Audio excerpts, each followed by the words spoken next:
বারাকাতুহু। আমার প্রিয় বন্ধুগণ, এখন আমরা সবাই মিলে একটি ভাইরাল সঙ্গীত গাইব। আপনারা মনোযোগ দিয়ে সবাই সঙ্গীতটা শুনবেন এবং যদি ভালো লেগে থাকে তাহলে বেশি বেশি করে শেয়ার করবেন। আল্লাহ তুমি অপরূপ, না জানি কত সুন্দর,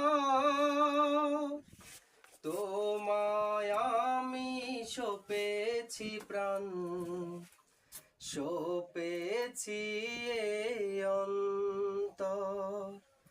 আল্লাহ তুমি অপরূপ,